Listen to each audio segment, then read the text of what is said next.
child, whether you're involved in it or you haven't been involved in it. It's a beautiful opportunity for you to pray about it or just to ask God what will be a great, opportunity for you to take. You have many, as you saw.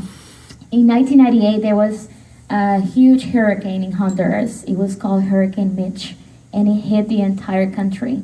I remember I was only 10 years old, and it just started as a rain. And Honduras is located in a very tropical place. And in Latin America, it rains all over, but especially in Honduras and Nicaragua. That's the specific places, in El Salvador as well. And it started as a normal rain. And I often went to my mom and asked her, "Oh, Mom, I'm scared. There's thunderstorms outside. I can see the trees swinging and the palm trees, and I'm very scared." And she always tucked me back to bed, and she told me, "Well, don't worry about it. It's gonna go away. Tomorrow we're gonna have sunlight, and it's all gonna stop." But it didn't stop. In fact, we had to evacuate my house and go to a huge place. It was a Bible Institute at that time. And I remember I went with my family and my brother with 2 bags. So we left our entire home, and we didn't know if we were gonna come back, and we didn't know if it was gonna get flooded. And it started to get flooded when we left. So we arrived to this place, and it had at least 2,000 people in it. So when I remember arriving to my room, I needed to share that room with 30 other strangers. And then the next room was 30 other people, and 30 and 30. And we were very blessed to be inside the rooms because many people were sleeping in the hallways. I remember they were sleeping in little cardboard boxes or mattresses this thick, so it was very uncomfortable for them. I saw many children running, trying to find for their parents, trying to seek for help, and many parents trying to find their children as well. So it was a very great atmosphere all the way around. And when you turn the television on, all you can see was the devastation, the water increasing, people dying, people disappearing, many schools running down, or many trees falling into huge buildings. So that was very scary to see. Many kids climbing up the trees or palm trees to save their lives, and they got stuck there for days. Many families trying to reach on the top of their roofs, and they were trying to take the little bit amount of food that they could, and they just stay there for weeks. So just to see that when you're in 3rd grade, of course, it made a huge impact in your life. And in the midst of all that, I remember that I got my shoebox, me and my brother and other friends in the place that we're staying at. And it was a beautiful shoebox. It was colorful. It was so much bright in color. And of course, my school supplies, a teddy bear, a pink notebook. And the cool thing was that it also had a picture of the girl. So that just made it very personal to me. And a little note in the side that said, "Jesus loves you, I love you, I'm praying for you." And I thought, well, who is this person? And she's blonde. I don't see many blonde girls here. So that's just different, but just to have a tangible, thing in my hands.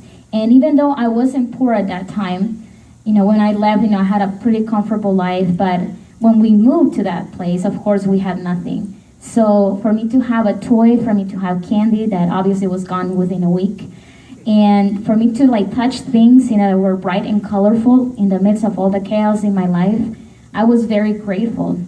And my mom came to us and she was like, "You guys have to be very grateful and have to say thank you to Jesus because he was actually the one who brought you this shoebox and this, it was like a Christmas present, even though it wasn't Christmas." So, the months passed by, and 2 years later, and me and my brother got the opportunity to become translators for teams, for American teams. And I remember I was only 12 years old, so I was kind of scared, but I jumped in. And I did that for 10 years. And so just imagine doing that for every summer, every week for 10 years. And I got many people from all around the United States, and especially from Alabama, so I got the accent. "How y'all doing today?" So, they were really fun, and I remember to do tons of work, tons of missionary work. Even we did orphanages, and we built churches, and we went to so many schools spreading the gospel, giving away things and medication. And many teams came to me, and they were like, "You're so young. Why are you wasting your time with us instead of like having pool parties or going out with your friends and being a normal teenager. And I always, thought about it, but I'm like, why am I so passionate about missions? And I always recall that day when I got my shoebox. When you receive a gift like that for a child, it changes your life forever.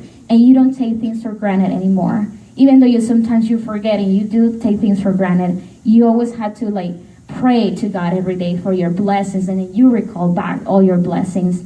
So when you receive a shoebox like that, you want to give. You want to give everything you got. And even though I'm not a dancer, I'm not a singer, but I'm like, I can translate so I can help out people. And I did that. And within those 10 years, I met a guy who told me about College of the Ozarks, which is the place I went for college in Missouri, and with a full scholarship. And I just recently graduated. And it was an amazing experience, and it was a miracle on its own because we couldn't afford for one. And so I got the opportunity to go there. I'm the first one in my family to graduate from school in America, which is a blessing. But my last year in the college, every year I've been asking God for opportunities to serve Him, just as I did in Honduras. And I got them as a counselor every summer. But I'm like, I want to do missions. I want to reach out more people. How can I do that? Especially send out, things, for my country, for my people. How can I do that? And I always was reaching for opportunities to do a mission trip and take like 100 people back home. And God didn't give me that opportunity. He gave me the opportunity to go with a team of 1,200 people last year. We packed a jumbo plane with 3 flights there with, the people and also the things that we're bringing. We brought with us 18 containers of food, 18 containers of clothes, and 100,000 pairs of shoes, and of course medication. And overall, we impacted the whole nation for God, and we spread the gospel, and we broadcasted that all Latin America will hear the good news within that same night. It was called One Nation, One Day. Yeah. So now that I come back, and I'm like, wow, when you have dreams and you work hard for them and you believe in them, and then you have hope that one day they're going to accomplish, that's the only seed you need to do. And God will do the rest, and He will impress you with it. So this was just a part of it, what God had for my life in storage. And I have so many other friends that have received shoe boxes, and now that I see what they have accomplished in life and their dreams and their passions and everything else that they want to do with themselves, they would have never accomplished that without the shoebox, I believe. Many of them came to the Lord because of it. Many of them start reaching out to other people just as they receive their shoe boxes.